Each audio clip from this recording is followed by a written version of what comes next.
अजूनही छत्रपती संभाजीनगर शहरात मुसळधार पाऊस सुरू आहे आणि या पावसामुळे गेट नंबर 56 मुकुंदवाडी परिसरामधल्या अनेक घरांमध्ये पाणी शिरलेलं आहे। आपण बघू शकता की हे घरांच्या समोर पाण्याचा अक्षरशः तळ साचल्याचं आपल्याला पाहायला मिळतंय। सगळीकडे पाणीच पाणी झालेलं आहे। महापालिकेकडून या ठिकाणी पाण्याचा निचरा होण्याची व्यवस्था निर्माण न केल्यामुळे या लोकांच्या नाकातोंडामध्ये पाणी जात असल्याची परिस्थिती आपल्याला पाहायला मिळते। माझ्या पाठीमागे हे जे घर आहे, हे जर घर आपण बघितलं तर या घरामध्ये सुद्धा मोठ्या प्रमाणात गुडघ्या इतकं पाणी साचलेलं आहे आणि या घरातले व्यक्ती या घरातलं पाणी जे आहे ते बाहेर फेकण्याचा प्रयत्न करतायत। मात्र बाहेर सुद्धा तेवढंच पाणी आणि घराच्या आत सुद्धा तेवढंच पाणी आहे। त्यामुळे नक्की जगायचं कसं असा प्रश्न यांच्या समोर उपस्थित झालेला आहे। ही मुलगी आहे, आपण तिच्याशी बोलणार आहोत।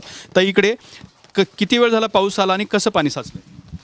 सकाळी 7 वाजता आला होता पाऊस घरामध्ये आणि खूप वेळचं म्हणजे आम्ही जेव्हा झोपलेलो होतो तेव्हा अचानकच पाऊस आला, काही समजूच नाही लागलं काय करायचं। आता किती साचले पाणी घरात? आता खूप गुडघ्या एवढं साचलेलं आहे। गुडघ्या इतकं पाणी साचलेलं आहे। पुन्हा जर आपण बघितलं तर या घरातलं जे संसार उपयोगी साहित्य आहे ते सगळं पाण्याखाली असल्याचं आपल्याला पाहायला मिळतंय। या नागरिकांचं या परिसरातल्या 20 ते 25 घरांमध्ये पाणी साचलेलं आहे। त्यामुळं या सगळ्या नागरिकांचे मोठे हाल सुरू असल्याचं सुद्धा चित्र पाहायला मिळते। आपण बघू शकता की घरामध्ये सगळीकडे अगदी किचनमध्ये सुद्धा सगळीकडे पाणी साचल्याचं पाहायला मिळतं। त्यामुळे मुकुंदवाडी परिसरातल्या नागरिकांचे हाल सुरू असल्याचं पाहायला मिळतंय।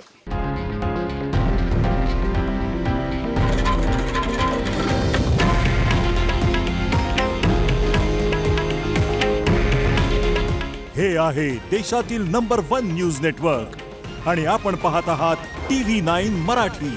काळजी तुमची, हित महाराष्ट्राचं।